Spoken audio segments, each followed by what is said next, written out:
Second अव्यक्तवाणी सुननी है या मुरली? सेकंड अव्यक्तवाणी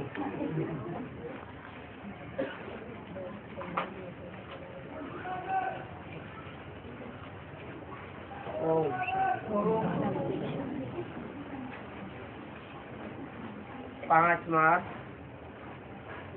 2008 की अव्यक्तवाणी। हेडिंग दिया है संगम की बैंक में साइलेंस की शक्ति और टेस्ट कर्म जमा करो। शिव मंत्र से मैंपन का परिवर्तन करो। आज बाप दादा चारों ओर के बच्चों के स्नेह को देख रहे हैं। आप सभी भी स्नेह के विमान में यहाँ पहुँच गए हो। ये स्नेह का विमान बहुत सहज स्नेह के पास पहुँचाई देता है। स्नेह ही बहुत नजदीक आ जाता है। बाप दादा देख रहे हैं कि आज विशेष सभी लवलीन आत्माएं परमात्मा प्यार के झूले में झूल रही। बाप दादा भी चारों ओर के बच्चों के स्नेह में समाये हुए हैं। ये परमात्मा से है। बाप का माना शरीर ही सहज बनाई देता है। व्यक्त भाव से परे अव्यक्त स्थिति में अव्यक्त स्वरूप में स्थित कर देता है। बाप दादा भी हर बच्चे को समान स्थिति में देख करके हर्षित हो रहे। आज के दिन सभी बच्चे शिवरात्रि, शिव जयंती, बाप और अपना जन्मदिन मनाने आए हैं। बाप दादा भी अपने अपने वतन से आप सभी बच्चों का जन्मदिन मनाने पहुंच गए हैं। सारे कल्प में ये जन्मदिन बाप का न्यारा और अति प्यारा है। सारे कल्प में कोई का भी बर्थडे परमात्मा नहीं मनाते, आत्मा आत्मा का मनाते हैं। लेकिन ये अलौकिक जन्म परमात्मा आप आत्माओं का मनाते हैं। साथ में जन्म की विशेषताओं भी है अलौकिक, जो सारे कल्प में नहीं हो सकती। ऐसा कभी नहीं सुना होगा कि बाप और बच्चों का एक ही दिन बर्थडे होता हो। तो इस जन्मदिन का ये भी महत्व है कि बाप और बच्चों का एक ही दिन जन्मदिन आप सभी बाप के साथ मनाए रहे हो। इस जन्मदिन को शिव जयंती भी कहते हैं और शिवरात्रि भी कहते हैं। तो जन्म के साथ कर्तव्य का भी यादगार है। अंधकार मिटने का और प्रकाश फैलने का यादगार है। तो ऐसे अलौकिक जन्मदिन आप बाप दादा के साथ मनाने वाले भाग्यवान आत्माएं।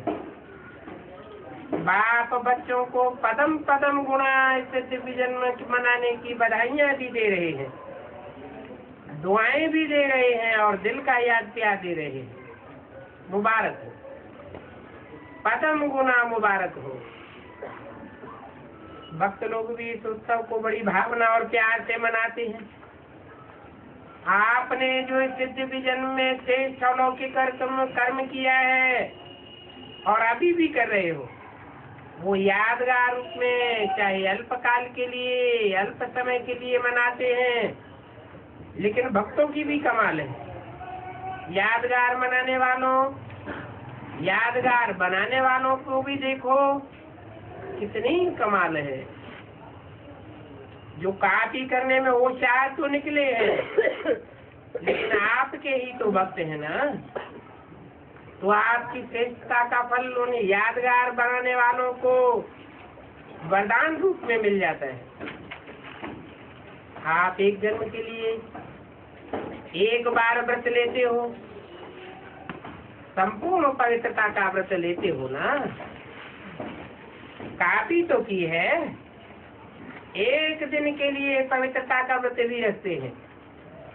और आपका पूरा जन्म पवित्र अन्न का व्रत है और वो एक दिन रखते हैं। तो बाप दादा आज अमृत वेले देख रहे थे कि आप सबके भक्त भी कम नहीं है, उनों की भी विशेषता अच्छी रही है। तो आप सभी ने पूरे जन्म के लिए पक्का व्रत रखा है, चाहे खान पान का, चाहे मन के संकल्पों की पवित्रता का, चाहे शुद्ध वचन का, कर्म का, संबंध संपर्क में आते हुए कर्मों, पूरे जन्म के लिए पक्का व्रत लिया। तो पक्का पक्का व्रत लिया है या थोड़ा थोड़ा लिया है? पवित्रता ब्राह्मण जीवन का आधार है, पूज्य बनने का आधार है, श्रेष्ठ प्राप्ति का आधार है। तो जो भी भाग्यवान आत्माएं यहाँ पहुँच गए हैं, वो अपन को चेक करो। ये जन्म का उत्सव पवित्र बनाने का चारों प्रकार से, तो ब्रह्मचर्य की पवित्रता का नहीं, लेकिन मन वचन कर्म संबंध और संपर्क में भी पवित्रता हो, ये पक्का व्रत लिया है। जिन्होंने पक्का पक्का लिया है, थोड़ा भी कच्चा नहीं, वो हाथ उठाओ। कितना पक्का लिया है? कोई हिलावे तो हिलेंगे तो नहीं, नहीं हिलेंगे। कभी कभी तो माया आती है ना, कि माया को विदाई दे दी है, या कभी कभी छुट्टी दे देते हो, आ जाती है। अपन को चेक करो, पक्का व्रत लिया है, सदा का व्रत लिया है, या कभी कभी का? कभी थोड़ा, कभी बहुत, कभी पक्का, कभी कच्चा, ऐसे तो नहीं है ना। तो बाप दादा से प्यार में सभी 100% से भी ज्यादा अपन को मानते हैं। अगर बाप दादा पूछते हैं कि बाप के प्यार में आपका परसेंटेज कितना है, तो सब बहुत उमंग उत्साह से हाथ उठाते हैं। प्यार में परसेंटेज भले कम ही होती है, और मेजॉरिटी की है। 5/3/2008 की वाणी का दूसरा पेज।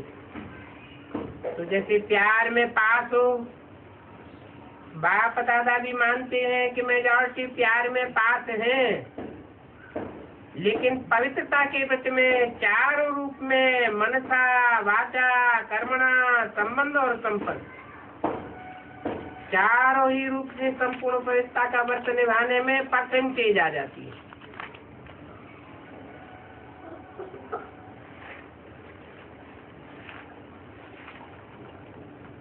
अभी बाप दादा क्या चाहते हैं? बाप दादा यही चाहते हैं कि जो भी प्रतिज्ञा की है समान बनने की, तो हर एक बच्चे की सूरत में बाप की मूर्त दिखाई दे।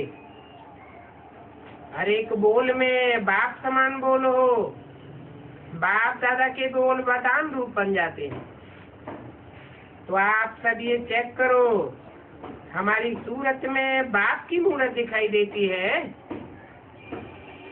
और बाप की मूर्त क्या है?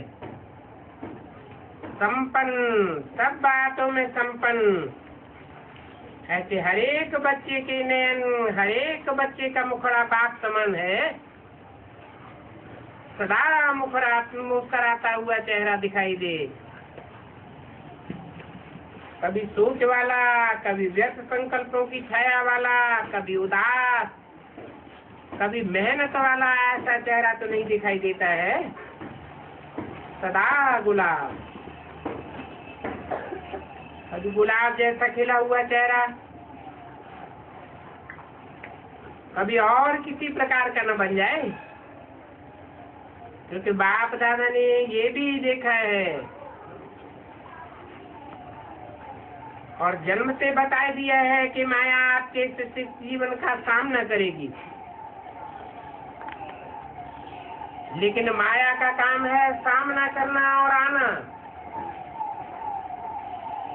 आप सदा पवित्रता के व्रत लेने वाली आत्माओं का काम है दूर से ही माया को भगाना। बाप दादा ने देखा है कई बच्चे माया को दूर से भगाते नहीं हैं। माया आती है तो आ जाने देते हैं, अर्थात माया के प्रभाव में आ जाते हैं। अगर दूर से ही नहीं भगाते तो माया के भी आने की आदत पड़ जाती है। बार बार कोई न कोई रूप में आती है और वो जान जाती है कि यहाँ ये हमको बैठने देंगे। बैठने की निशानी है, माया आ जाती है। सोचते हैं कि ये माया है, लेकिन फिर भी क्या सोचते हैं, अभी हम कोई संपूर्ण थोड़ा ही बने हैं। हम क्या कोई नहीं संपूर्ण बने हैं? अभी तो सभी बन रहे हैं, हम भी बन जाएंगे तो गैंग करने लग जाते हैं। तो माया को बैठने की आदत पड़ जाती है। तो आज जन्मदिन तो मना रहे हैं, बाप भी दुआएं मुबारक दे रहे हैं, लेकिन बाप हर एक बच्चे को, लास्ट नंबर वाले बच्चे को भी किस रूप में देखना चाहते हैं? क्योंकि लास्ट नंबर भी बाप का प्यारा तो है ना। भले 8 की माला हो, 108 की माला हो, फर्स्ट मन का और लास्ट मन का दोनों बाप के समीप है, तो प्यारे तो है ना। तो बाप लास्ट नंबर वाले बच्चे को भी सदा गुलाब देखना चाहते हैं, खिला हुआ, मुरझाया हुआ नहीं। मुरझाने का कारण है थोड़ा सा अलबेलापन आ जाता है। सोचते हो जाएगा, देख लेंगे, कर लेंगे, पहुंच ही जाएंगे। ये गैंग की भाषा नीचे गिराई देती है। तो चेक करो अभी कितना समय बीत गया। अभी समीपता का समय का और अचानक होने का इशारा तो बाप दादा ने दे दिया है, दे रहा है, ऐसे नहीं, दे दिया है। ऐसे समय के लिए एवर रेडी, अलर्ट होने की आवश्यकता है। अलर्ट रहने के लिए चेक करो हमारा मन और बुद्धि सदा क्लीन और क्लियर है। बुद्धि क्लीन भी चाहिए, क्लियर भी हो। इसके लिए समय पर विजय प्राप्त करने के लिए मन में, बुद्धि में कैचिंग पावर और टचिंग पावर दोनों बहुत आवश्यक है। ऐसे सर्कमस्टांसेस आने हैं जो कहाँ दूर भी बैठे हो, लेकिन क्लीन और क्लियर मन बुद्धि होगी तो बाप का इशारा, बाप का डायरेक्शन, बाप की श्रीमत तो मिल ही जाएगी और वो कैच कर सकेंगे। मन बुद्धि क्लियर नहीं होगी तो कैचिंग पावर काम नहीं करेगी। तो देखो, क्लीन बुद्धि रखना, टच होगा, ये करना है और ये नहीं करना है। इसलिए बाप दादा ने पहले भी सुनाया है, वर्तमान समय साइलेंस की शक्ति अपने पास जितनी हो सके जमा करो। जब चाहो, जैसे चाहो, वैसे मन बुद्धि का कंट्रोल कर सको। व्यर्थ संकल्प स्वप्न में भी टच न हो, ऐसा माइंड कंट्रोल चाहिए। इसलिए कहावत है, मन जीते जगत जी। जैसे स्थूल कर्मेंद्रियां हाथ हैं, पाँव है, जहाँ चाहो जब तक चाहो तब तक आनंद से चला सकते हो। ऐसे ही मन और बुद्धि की कंट्रोलिंग पावर आत्मा में हर समय काम करे, इमर्ज रहे। ऐसे नहीं योग के समय अनुभव होता है, लेकिन कर्म के समय, व्यवहार के समय, संबंध संपर्क में आने के समय अनुभव कम हो जाए। अचानक पेपर आने हैं, क्योंकि फाइनल रिजल्ट के पहले भी बीच बीच में पेपर लिए जाते हैं।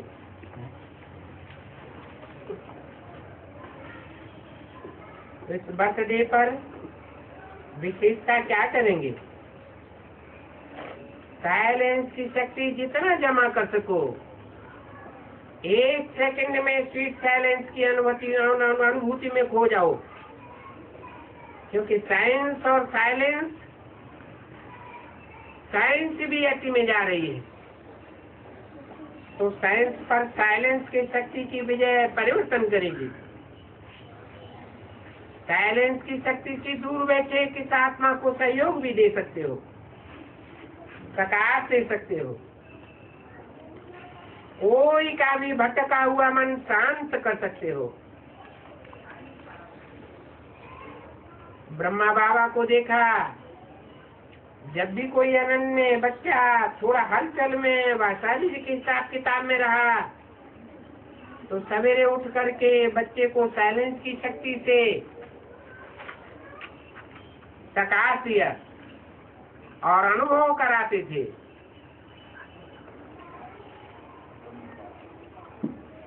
पाँच 3/2008 की अव्यक्तवाणी का 30वां पेज। तो अंत में साइलेंस की सेवा का सहयोग देना पड़ेगा। संसार ये बहुत ध्यान में रखो, साइलेंस की शक्ति या अपने श्रेष्ठ कर्मों की शक्ति जमा करने की बैंक सिर्फ अभी ही खुलती है, और कोई भी जन्म में जमा करने की बैंक नहीं है। अभी अगर जमा नहीं किया तो फिर बैंक ही नहीं होगी, तो किस में जमा करेंगे? ये जमा की शक्ति को जितना इकट्ठा करना चाहो उतना कर सकते हो। वैसे लोग भी कहते हैं जो करना है वो अब कर लो, जो सोचना है वो अब सोच लो। अभी जो भी सोचेंगे वो सोच रहेगा, और कुछ समय के बाद जब समय की सीमा नजदीक आ जाएगी तो सोच पश्चाताप के रूप में बदल जाएगा।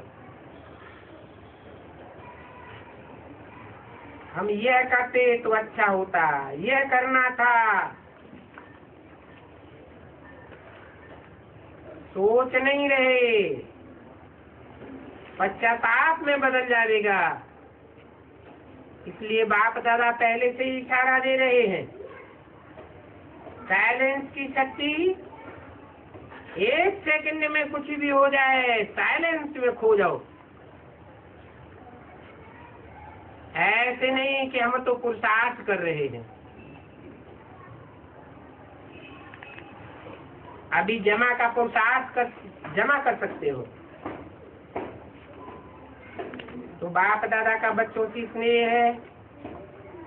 बाप दादा एक एक बच्चे को साथ ले जाना चाहते हैं।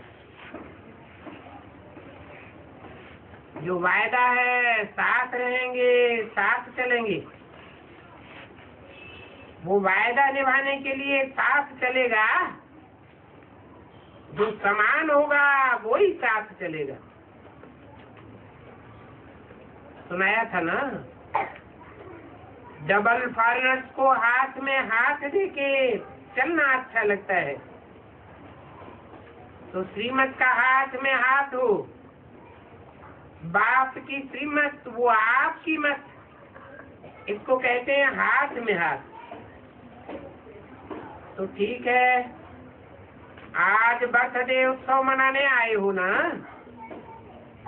बाप दादा को खुशी भी है कि मेरे बच्चे, फकुर है बाप को कि मेरे बच्चे सदा उत्साह में रहते हैं, उत्सव मनाते रहते हैं। हर रोज उत्सव मनाते हो या विशेष दिन पर मनाते हो? सारा संगम युग उत्सव ही उत्सव है। ये सारा युग ही उत्सव का है और कोई युग संगम युग जैसा नहीं है। तो सबको उमंग उत्साह है कि हमें समान बनना ही है। देखेंगे, बनेंगे, करेंगे, हर बात में गेंगे नहीं। जो समझते हैं बनना ही है वो हाथ उठाओ। बनना ही है, त्याग करना पड़ेगा, तपस्या करनी पड़ेगी। तैयार तो है कुछ भी त्याग करना पड़े, परंतु सबसे बड़ा त्याग क्या है? त्याग करने में सबसे बड़े से बड़ा एक शब्द विघ्न डालता है। त्याग, तपस्या, वैराग, बेहद का वैराग, और इसमें एक ही शब्द विघ्न डालता है। जानते तो हो कौन सा एक शब्द है? वो शब्द है मैं,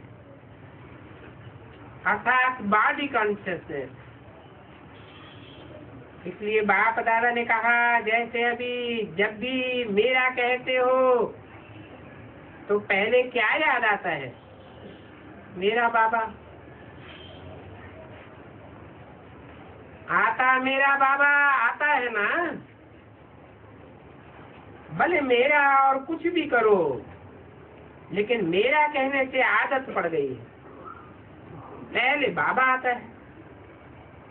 ऐसे ही जब मैं कहते हैं, जैसे मेरा बाबा भूलता नहीं है, कभी किसी को मेरा कहो तो बाबा शब्द आता ही है। ऐसे ही जब मैं कहो तो पहले आत्मा याद आवे। मैं कौन? ज्योति बिंदु आत्मा। मैं आत्मा ये कर रही हूँ, तो मैं और मेरा हद का बदल बेहद का हो जाएगा। हो सकता है? कान तो हिलाओ, ये आदत डालो। मैं और फौरन आवे आत्मा। और जब मैं पन आता है तो एक शब्द याद आवे, करण करावनहार कौन है? बाप करावनहार है, कराए रहा है। करावनहार शब्द करने के समय सदा याद रहे, मैं पर नहीं आएगा, मेरा विचार, मेरी ड्यूटी।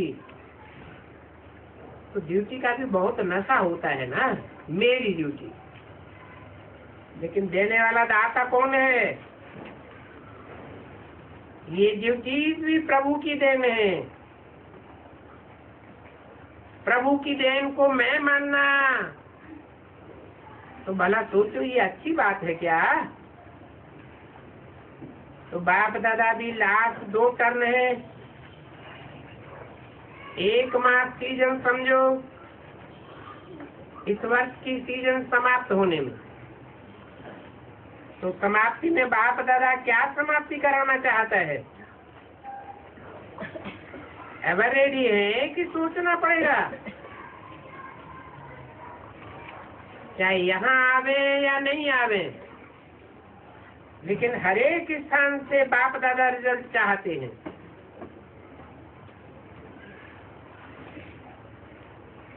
एक मास ऐसा नेचुरल नेचर बनाओ, क्योंकि नेचुरल नेचर जल्दी में बदलती नहीं है। तो नेचुरल नेचर बनाओ, जो बताया सदा आपके चेहरे से बाप के गुण दिखाई दे,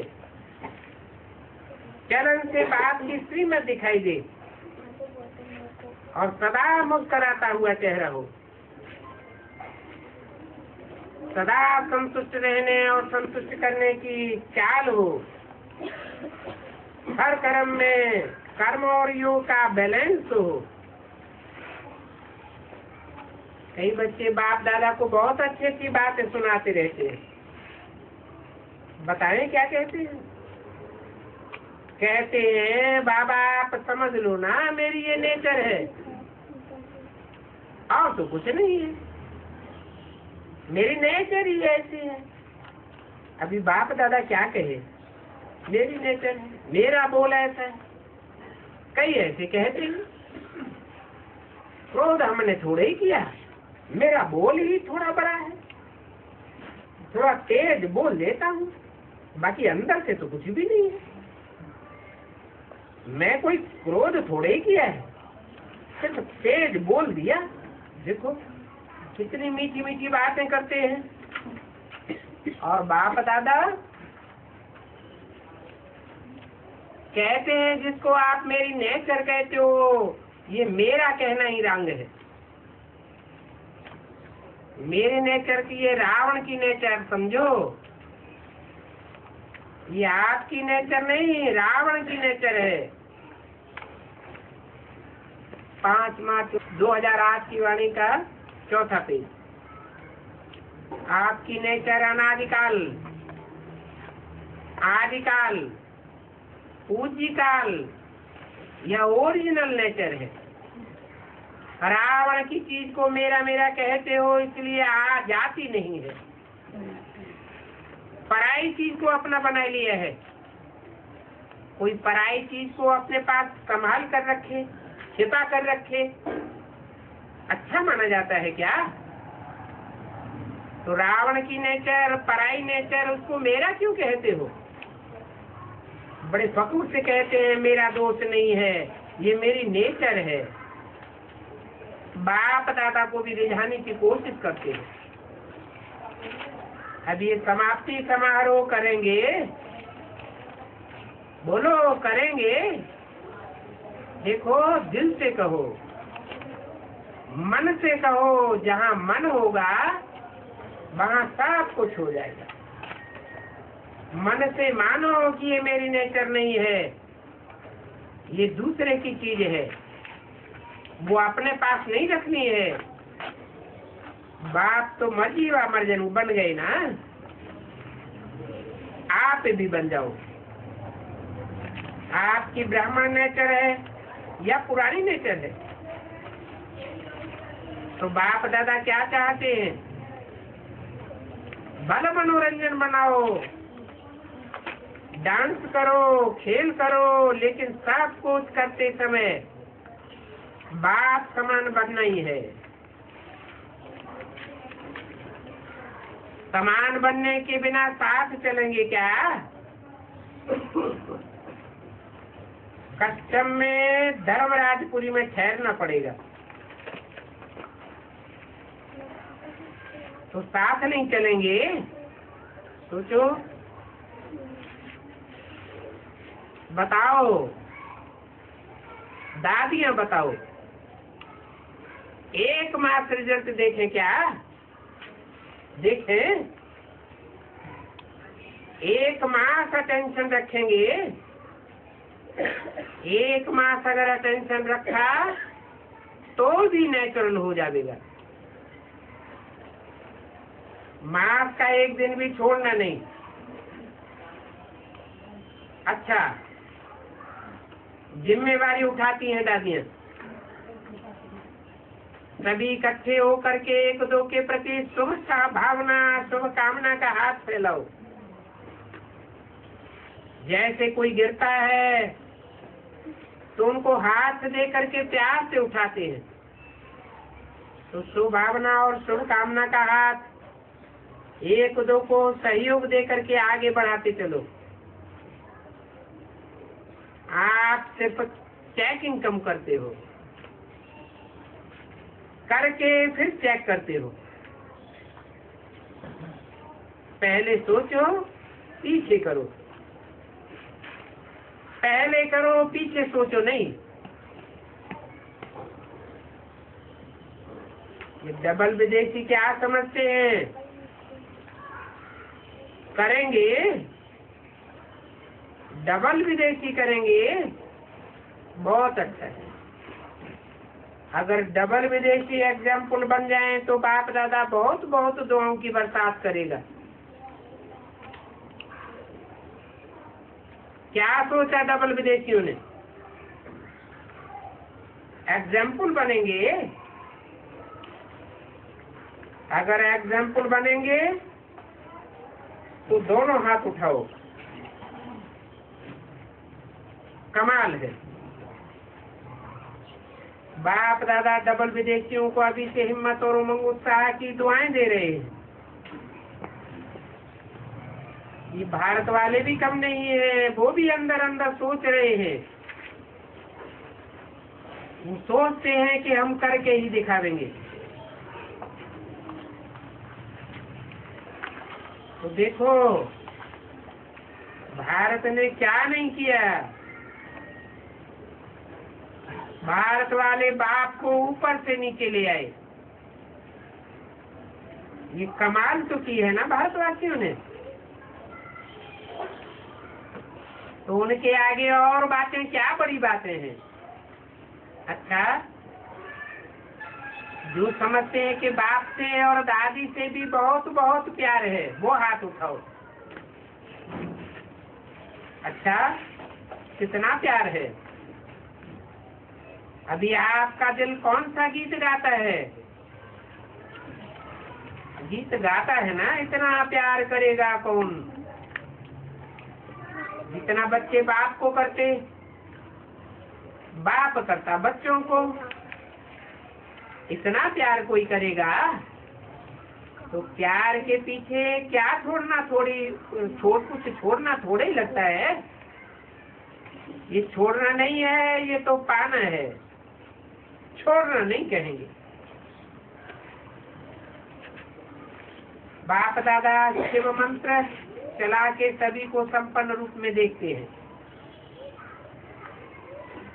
आपके पास भी शिव मंत्र है ना? शिव मंत्र है, छू मंत्र नहीं है। तो शिव मंत्र चलाओ। अगली बार सोच समझ करके अपना प्लान बनाओ, आप ही बनाओ। बना करके देते हैं तो बहाने बहुत करते हैं। हमसे ये हो गया, ये हो गया। तो अपना प्लान अपने आप ही बनाओ। आज बाप का जन्मदिन मना रहे हो, तो जन्मदिन पर क्या करते हैं? कोई ना कोई गिफ्ट देते हैं। गिफ्ट देते हैं ना, तो बाप को क्या गिफ्ट देंगे?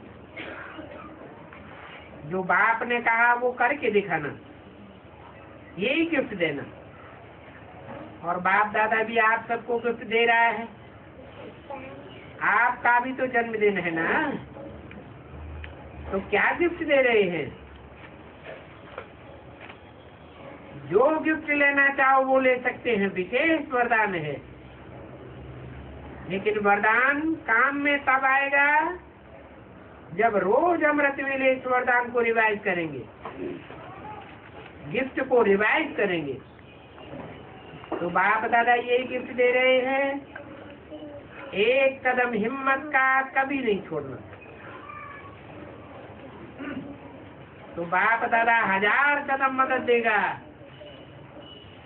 ऐसे नहीं देखना, देखे बाबा मदद करता है या नहीं। बाबा का इम्तिहान नहीं लेना। बाप तो बांधा हुआ है,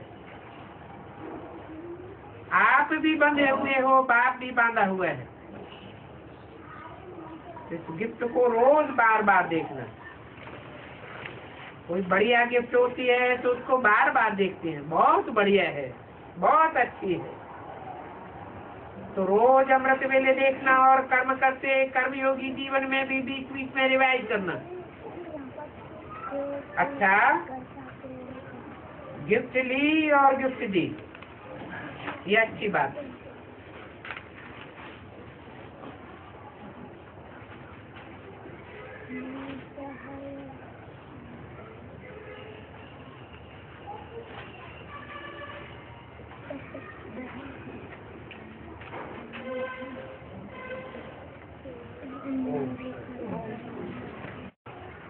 आज सिर्फ 15 मिनट हैं वार्तालाप के। हाँ जी। और पाप में भी आपकी यज्ञ रचा है और मनुष्य भी यज्ञ रचते हैं, तो मुख्य अंतर कौन सा है? मनुष्य यज्ञ रचते हैं मेटेरियल, वो स्थूल मेटेरियल स्वाहा करते हैं,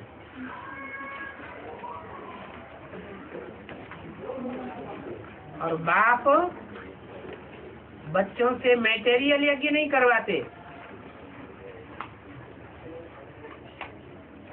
संकल्पों को स्वाहा करो, विकारों को स्वाहा करो, अपनी कमियों को स्वाहा करो, अवगुणों को स्वाहा करो, देह अभिमान को स्वाहा करो। तो बहुत बड़ा अंतर हो गया।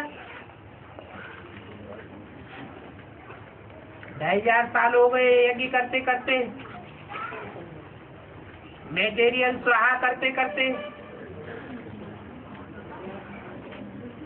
दुनिया में फर्क पड़ा है या दुनिया नीचे गिरती गई? क्या हुआ? दुनिया नीचे गिरती गई। तो संकल्प बीज है, उस बीज का अगर परिष्कार कर लिया तो सब ठीक हो जाएगा। इसलिए कहते हैं ब्रह्मा ने संकल्पों से सृष्टि रची। तो क्या दुष्ट संकल्पों से सृष्टि रची या श्रीमत के अनुकूल संकल्पों से सृष्टि रची? श्रीमत के अनुकूल जो संकल्प किए गए उनसे नई सृष्टि रची गई। और बाहर देवी तो शरीर छोड़ते हैं, तो क्या वो भी ब्राह्मण बच्चों में प्रवेश होगा? इविल सोल शरीर छोड़ती है, बाहर की दुनिया इस शरीर छोड़ने के बाद वो इविल बन जाते हैं, सूक्ष्म शरीरधारी दूसरों में प्रवेश करके तंग करते हैं। हाँ, तो वो भी ब्राह्मण बच्चों में प्रवेश।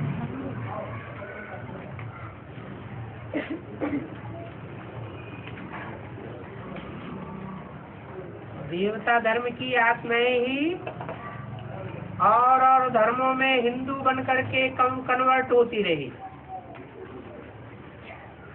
उनमें 2 प्रकार की आत्माएं,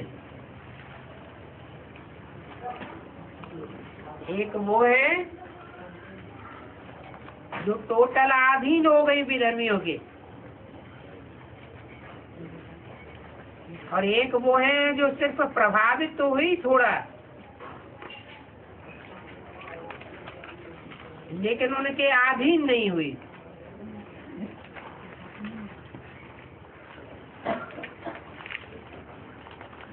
जैसे सूर्यवंशी चंद्रवंशी आत्माएं हैं जो अपने धर्म की पक्की है,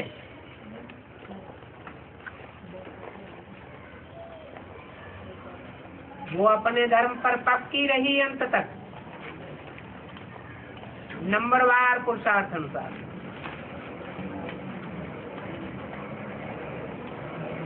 कन्वर्ट नहीं हो पाई, उनकी संख्या बहुत थोड़ी। जैसे झाड़ में तना दिखाया गया है, नीचे से लेकर ऊपर तक एक सीध में है, और कुछ दूसरी डालियां हैं जो दाईं ओर मुड़ गई, कुछ बाईं ओर मुड़ गई। विदेशी धर्मों में कन्वर्ट हो गई। तो जो द्वापर से आने वाले द्वैतवादी धर्म पिताएं हैं, जिन्होंने श्रीमत के बरखिलाफ अपनी मत मिक्स करके नए नए धर्म स्थापन किए, उनके प्रभाव में आने वाले सब भूत प्रेत बन जाते हैं, सब सूक्ष्म शरीरधारी बनते हैं। क्योंकि कर्म अकर्म विकर्म की सही गति समझाने वाला परमपिता परमात्मा के सिवाय और कोई धर्म पिता नहीं है।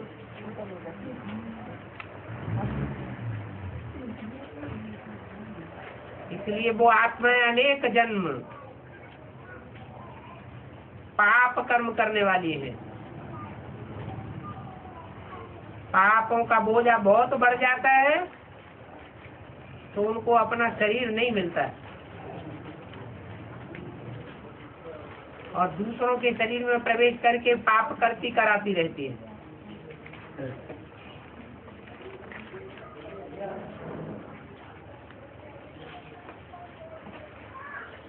आई बात समझ में? क्या है? हाँ जी। हमारे जो 3 बार सृष्टि रची और बिगाड़ दी, वो सृष्टि सात्विक संकल्पों की रची गई थी।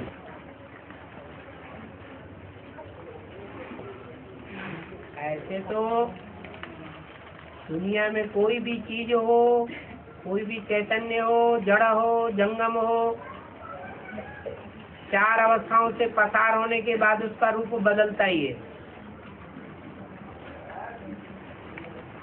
सृष्टि भी 4 अवस्थाओं से पसार होती है, उसके बाद फिर पुराने से नई बन जाती है। ब्रह्मा के लिए भी यही बात लागू होती है। उन्होंने सृष्टि का निर्माण किया तो सारी सृष्टि की जो भी आत्माएं हैं वो 4 वर्गों में बांटी हुई हैं। ब्राह्मण तो देवता एक वर्ग, फिर क्षत्रिय, फिर वैश्य, फिर शूद्र, फिर परिवर्तन होता है तो ब्राह्मण तो देवता बन जाते हैं। तो जो आखिरी वर्ग है ब्राह्मण तो देवता बनने का, वो तो चौथा आयाम है सफलता प्राप्त करने का। बाकी जो 3 आयाम गए, देवता वर्ण की शूटिंग, क्षत्रिय वर्ण की शूटिंग और वैश्य वर्ण की शूटिंग, इनमें अति नहीं हुई, इसलिए अंत नहीं हुआ। इसलिए गाया हुआ है ब्रह्मा के द्वारा 3 बार सृष्टि रची गई। तो संकल्पी सृष्टि है। चौथी बार में अति हो जाती है और अंत हो जाता है, नई सृष्टि आगमन हो जाती है। तो बिगाड़ने का कारण क्या हुआ? संकल्प अति हुई नहीं तो अंत हुआ ही नहीं। कोई चीज पकने के लिए, जैसे सोना है, सोना जब तक पूरी तीव्र अग्नि में नहीं डाला जाएगा तब तक उसका रूप परिवर्तन नहीं होता है। ऐसे ही 3 बार जो शूटिंग होती है सच्ची परिक्रिया की, वो परिपूर्ण स्टेज में नहीं हो पाती। और ये भी बात है, कोई काम किया जाता है, असफलता मिलती है तो अनुभव हो जाता है। एक बार भी अनुभव, दूसरी बार भी अनुभव, तीसरी बार भी अनुभव। अनुभव ये कहता है कि सृष्टि पसंद नहीं आई तो बिगाड़ते गए। जब तक अति न हो तब तक अंत होता ही नहीं। मोर का जो मिसाल दिया है कि वो 3 बार उड़ान भरता है, वो क्या ब्रह्मा के साथ ऐसे होता है या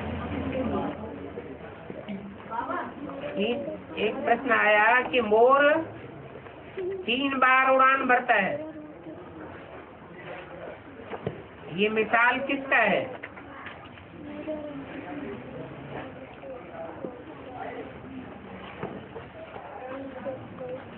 मोर पंख पवित्रता का सूचक माना जाता है।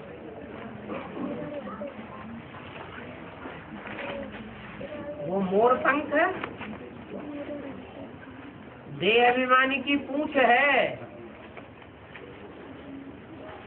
तो देखने में भी बड़ी सुंदर लगती है।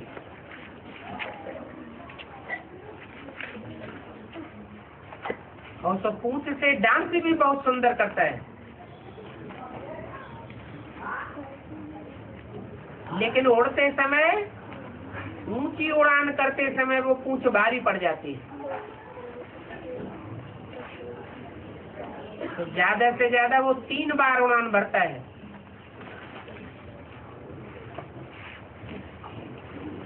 के बाद उड़ान नहीं भरता है।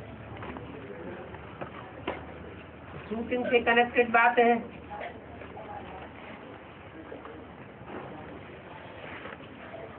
सत्य की शूटिंग में तो संगम भी कृष्ण की उड़ान भरने की बात ही नहीं, क्योंकि पढ़ाई पूरी नहीं होती है। बाकी सत्य की शूटिंग जब पूरी हो जाती है तो बेसिक नॉलेज की पढ़ाई ही पूरी हो जाती है। जो बोला है आत्मा की सारी कट उतरने पर तुम डायरेक्ट बाप से सीखते हो, तो वहां से पढ़ाई शुरू होती है, उड़ान शुरू होती है। तो 3 युगों में 3 प्रकार की उड़ानें हैं। त्रेता युगी शूटिंग, द्वापर युगी शूटिंग, कलयुगी शूटिंग। और 3 बार उड़ान भरने के बाद मयूर अपने लक्ष्य को प्राप्त कर लेता है। बार बार उसे उड़ान भरने की दरकार भी नहीं है। ये संगम की कृष्ण की बात है या सतयुग में पैदा होने वाले कृष्ण की बात है? संगम की कृष्ण की बात है। और बाबा हर धर्म में राजा, हर धर्म की राजा स्थापना करने के लिए पिता को जाना पड़ता है। तो पिता तो ठीक सूर्यवंशी है, वो तो जाता नहीं है। तो फिर बाबा हर धर्म की सूर्यवंशी जो आत्मा हर धर्म की नहीं होती है, लेकिन हर धर्म में सतो प्रधानता की स्टेज होती है। और वो सतो प्रधानता की स्टेज जितनी सूर्यवंश में होती है उतनी और किसी धर्म में नहीं होती। तो बाबा ये प्रजापिता तो दूसरे धर्मों में ज्यादा नहीं, और धर्मों में प्रजापिता नहीं जाएगा तो कौन जाएगा? बाप के 10 बच्चे हैं और 10 बच्चों के अपने अलग अलग परिवार चल रहे हैं, तो बाप बच्चों के घर नहीं जाएगा तो कहाँ जाएगा? वो तो बीज है, वो हर धर्म में कन्वर्ट होता जाता है, परिवर्तित होता जाता है। जहाँ जहाँ जाता है वहाँ राजा ही स्थापन करने जाता है, ऐसे नहीं कन्वर्ट होने जाता है। तो बाबा ने तो कहा बाबा ये तो दुर्भाग की आत्मा है, ये दुर्भाग की आत्मा है तो अपने धर्म में पक्की रहती है, सिर्फ और धर्म वालों को राजा ही देने के निमित्त है। बाबा ने मुस्लिम में कहा स्थापना करेगा, जो पालना करेगा उसको ही विनाश करना पड़ेगा। करता है ना, जैसे इस्लाम धर्म है इब्राहिम का, और भारतवर्ष में उसकी राजाई चली मुगल सल्तनत। तो मुगल सल्तनत के रूप में वो बाबर के रूप में स्थापना भी करता है, शाहजहां के रूप में पालना भी करता है, और रंगीला रंगशाह के रूप में खलास भी कर देता है। तो बाबा ये प्रजापिता की पर्सनालिटी राम बाबू की पर्सनालिटी है, और किसकी पर्सनालिटी होगी? जो आदि मध्य अंत पाठ बजाता है, बाप और बाप का बच्चा। आज में भी नारायण 16 कला संपूर्ण नारायण की मंदिरों में पूजा होती है। मध्य में भी राजा विक्रमादित्य सोमनाथ मंदिर की स्थापना करता है, गाइडेंस देने वाला वही बाप है, राम बाप। और अंत में भी सृष्टि का परिवर्तन करने के लिए 2 ही आत्माएं निमित्त बनती हैं। बाबा ऐसे तो फिर क्या हुआ? हर धर्म में मतलब 3 8 बजा तो 8 या 24 25 तो यही हो गए। 8 या 24 30 25 हो गए। 8 धर्म में राजाई चलती भी कहाँ है? 8 धर्म में तो चलती है, राजाई तो सिर्फ 7 में ही चलती है। जो आर्य समाज है वो तो कोई धर्म ही नहीं है, मठपंथ है। हाँ जी, कर्म की अवस्था का मुक्ति पुरुषार्थ कौन है? कर्म से अतीत चले जाओ, कर्म करते रहो लेकिन उसका कोई फल न बने। मन बुद्धि कर्म में न लगी रहे। जैसे महबूबा को महबूब याद करता है, कारखाने में काम करता रहता है, रास्ते में जाता है, आंखें खुली हुई होती है, महबूबा याद आती रहती है। दूसरे लोग सामने से निकल जाते हैं, उससे पूछा जाए कौन कौन निकल गए, उसे याद ही नहीं रहता। आंखें भी इंद्रियां हैं, आंखों ने खुले होते हुए भी क्यों नहीं देखा?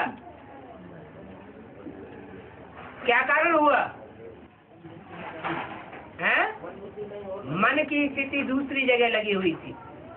इसलिए कहते हैं मन जीते जगत जीत।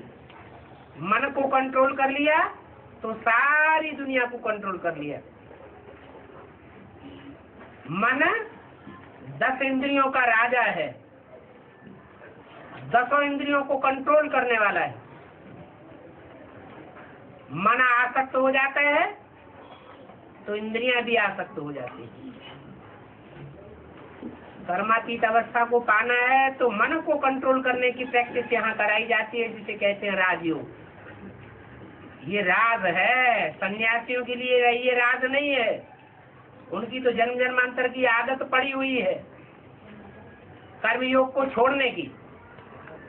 लेकिन कर्मयोग का मतलब ये नहीं है चोरी चकारी करो, डकैती करो। और बाबा हाँ, ब्रह्मा ने कितने जन्म लिए? है 84 जन्म। ये पूछने की बात है।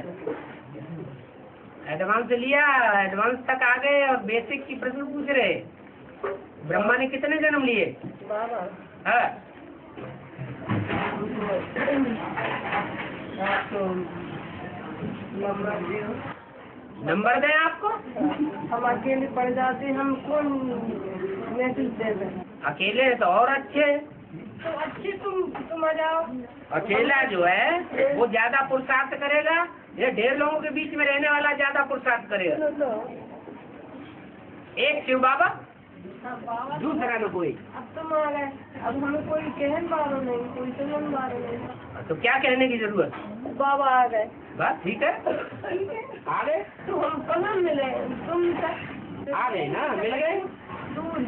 दूर है तो पांडव में तुम दे देते हमको। पूरी भरी हुई सभा में अपनी बातें नहीं करना चाहिए।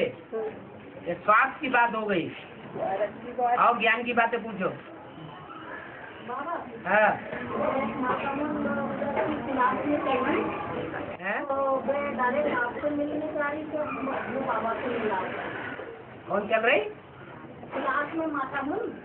कहाँ? क्लास में मंदिर में चल रही है, मंदिर क्लास में चल रही है। हाँ, तो वो बोलते हैं भाई बाबा का मिलवा है तो भक्ति नहीं की है हर नहीं किया। तो इसमें दूसरे का क्या दोष?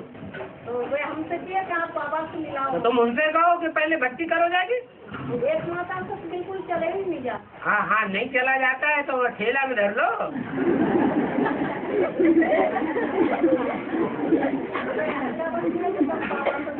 हैं? बाबा से मिला दो। हाँ हाँ, तुम उनसे कहो कि वोट के पैसे खर्च करो, हम तुम्हें कहा बताओ कहाँ मिलाते जाके।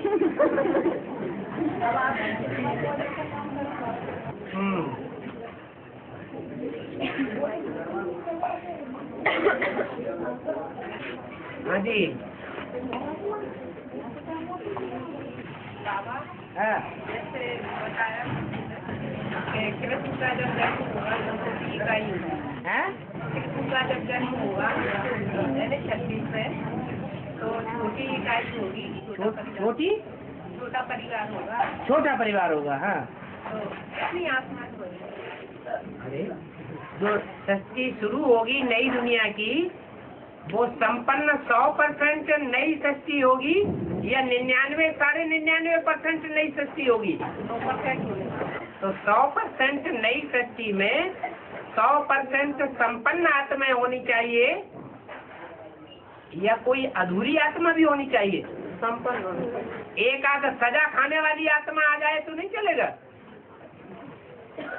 चलेगा या नहीं चलेगा? नहीं चलेगा। तो वो सब इसे 9 लाख 9 लाख सजाएं नहीं खाते हैं, खाएंगे धर्मराज। तो 9 लाख की बात क्यों की? ऐसी आत्माओं का संगठन चाहिए जो धर्मराज का एक भी डंडा खाने वाली न हो। पूरी संपन्न आत्माएं, इन्हें कहते हैं अष्टदेव, असल सूर्यवंशी। बाबा जैसे भक्ति मार्ग में दिखाया ना, कि वो वसुदेव कृष्ण को टोकरी में रख ले जाते हैं, तो यमुना उनको निकालने नहीं देती और पानी बढ़ जाता है। इसका मतलब क्या है? इसका मतलब ये है कि कोई बुद्ध रूपी टोकरी है, जिस बुद्ध रूपी टोकरी में कृष्ण की आत्मा विराजमान की जाती है।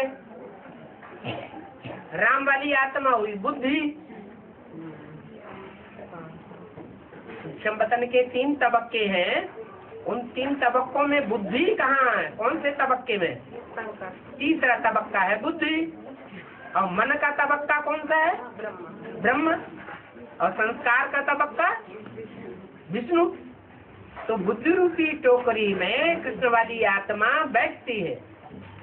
फिर यमुना का क्या मतलब? और यमुना जो कोई नदी है, काली नदी, काले कर्म करने वाली, महाकाली के रूप में पाट बजाने वाली, जिसमें बड़े बड़े मगरमच्छ रहते हैं। 7 नालों का गंदा जल आकर के उसमें मिलता है दिल्ली में। वो गंद बहाने वाली नदी, वो कलयुग के अंत में गंद बहाने वाली बनती है, जिसमें नाले इकट्ठे होते हैं। और वही नदी को भगवान आकर क्या बना देता है? यमुना का वो कंठा बना देता है जिसे स्वर्ग कहा जाता है। तो यमुना उमड़ेगी नहीं भगवान की तरफ। तो बुद्धि रूपी बुद्ध रूपी टोकरी नहीं, पैर छूती है यहाँ, जब तक पैर नहीं छूने। बुद्धि को ही पाँव कहा जाता है। और बाबा जब काली जीभ निकालती है उससे भी आके उनके चरणों में लौट जाते हैं। शिव जी थोड़े ही आके चरणों में लौट जाते हैं। जब देखते हैं कि महाकाली संहार करती हुई आ रही है और इसने सारा ही संहार कर दिया, अब ये रुकने वाली नहीं है और कोई से रुकने वाली नहीं है, तो खुद आकर के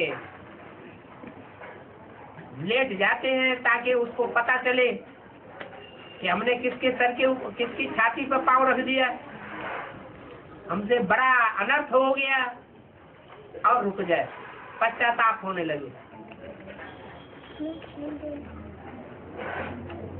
कोई कहे कि रोका क्यों नहीं? उनको तो भगवान का रूप कहा जाता है। तो रोका इसलिए नहीं, सामना इसलिए नहीं किया कि शंकर जी का खुद का ही काम क्या है? संहार करना। और संहार खुद न करके जिसको इशारा दिया उसने इशारे का पालन कर लिया, तो शक्तियां संहार कारिणी बन गई। तो शक्तियां अगर वो कार्य करती हैं तो उनका विरोध करने की क्या दरकार? काम किसका किया? काम तो उनका ही किया, तो विरोध करने की तो बात ही नहीं। बाकी रोकना भी है, क्योंकि शक्ति का बीजारोपण करने के लिए ये भी जरूरी है कि सारा ही लीन नहीं हो जाना चाहिए। सारा ही समाप्त हो जाए शक्ति तो फिर बचेगा कोई नहीं। कुछ आत्माएं रहे इस शक्ति पर, इसलिए वो विनाश के कार्य को रोकना जरूरी था, तो रोक दिया। बाबा जी बताइए, लहरी में रख के दिखाए क्या होता है? गंगा जी को जलहरी में रखें, गंगा जी को जलाधारी, शिवलिंग को जलाधारी में रखें। है। माँ और बाप की निशानी दिखाई गई है। बाप बाप कैसे पता चले ये बाप है? ये जो चित्रकार होते हैं ना, तो चित्र बनाते हैं, तो चित्रों में ऐसी बात दिखाते हैं जो देखने से ही पता चल जाए कि ये बाप है और ये अम्मा है। अगर नाक दिखा दें तो नाक तो अम्मा को भी होती है, बाप को भी होती है। कान दिखा दें तो कान अम्मा को भी है, बाप को भी है। आंख दिखा दे, आंख अम्मा को भी है, बाप को भी है, कुछ पता नहीं चलेगा। इसलिए क्या दिखाया? जलाधारी दिखाई, जल का आधार लिया हुआ है। ये ज्ञान जल का आधार लेने वाली शक्तियां ही होती हैं, वो ही ज्ञान को धारण करती है। बाकी पुरुष तो साफ दुर्योधन दुशासन है, वो ज्ञान धारण नहीं करते, अज्ञान धारण कर लेते हैं। इसलिए जलाधारी के रूप में किसको दिखाया है? स्त्री जाति को, माता को, और पिता को पिता के रूप में दिखाया है। ये दोनों मिलकर के जो शक्ति उत्पन्न करते हैं, उन शक्ति उत्पन्न करने वालों में सर्वोपरि जिन्होंने पाठ बजाया, उनका नाम शंकर पार्वती रख दिया। और शंकर में वो निराकारी लिंग रूप शिव प्रवेश करता है।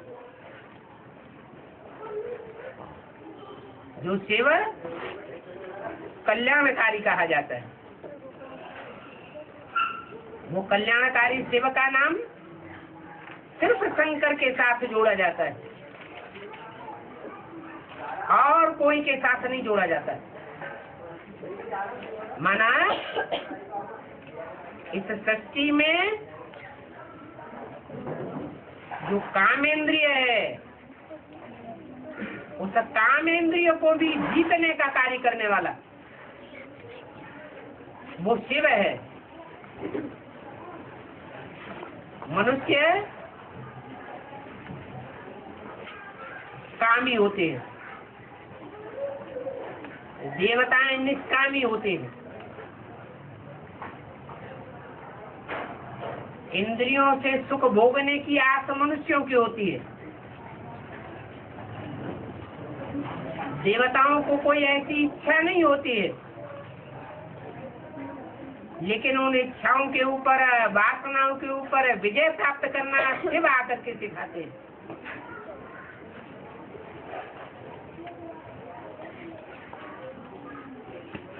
शिव ने आकर के इस सारी सृष्टि के मनुष्यों को इच्छा मात्र में विद्या बनाया। अब कोई एक जन्म के लिए बनते हैं, थोड़े समय के लिए बनते हैं, और कोई जन्म जन्मांतर के लिए बनते हैं। देवात्माओं ने 21 जन्म के लिए प्राप्ति की।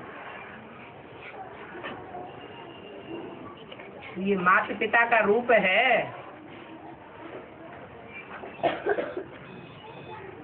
वास्तव में एक है आत्माओं का पिता शिव, वो सदैव निराकार है, और एक है मनुष्यों का पिता जो इस सच्ची रूपी रंगम मंच पर आलौंड पाठ बजाने वाला सदा साकार है।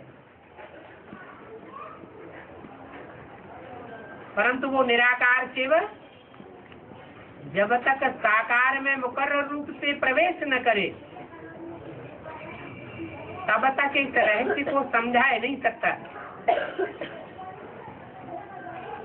इंद्रियों पर विजय प्राप्त करना कैसे होता है और कौन ये राजयोग सिखा सकता है?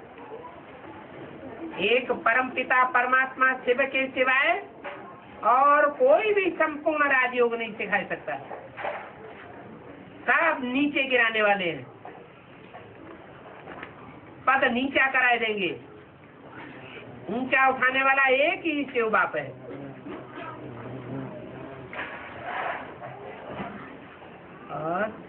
जगदम्बा का फिर उसको काली का है, फिर काली को भी 4 भुजा दिखाते हैं।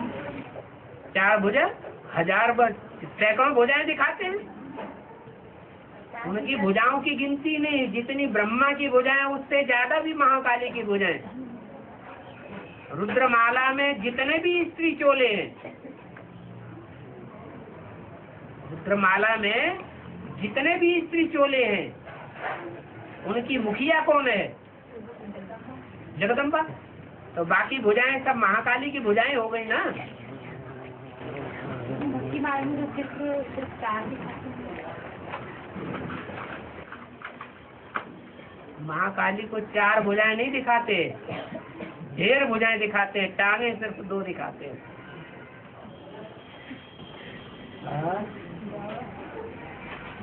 भीलनी को मिसाल है? भीलनी है? मिसाल है? भीलनी को मिसाल क्या? हाँ, भीलनी ने भी इतना प्यार दिखाया कि भले झूठे बेर खिलाए लेकिन प्यार से भरे हुए थे। तो भगवान तो प्यार के भूखे हैं। कि देखो ये हमको मीठा मीठा खिलाती है, ऐसा न हो कोई कड़ुआ तो भगवान के पेट में, जीभ में पहुंच जाए। भावना की बात है ना, भाव के भूखे हैं भगवान। जन्म की 1 सेकंड में जीवन मुक्ति के।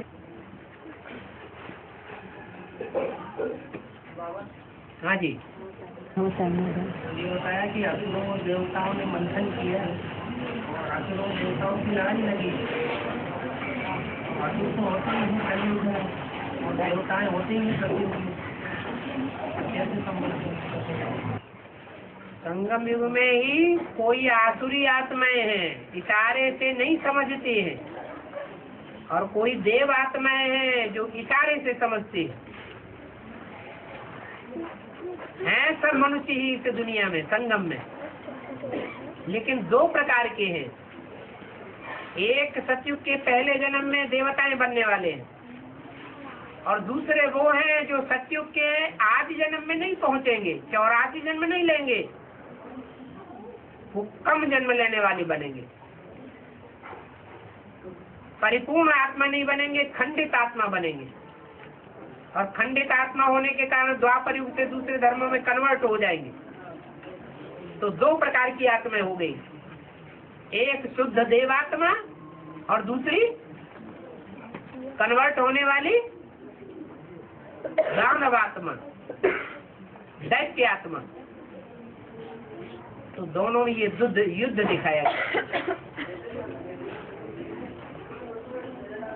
है।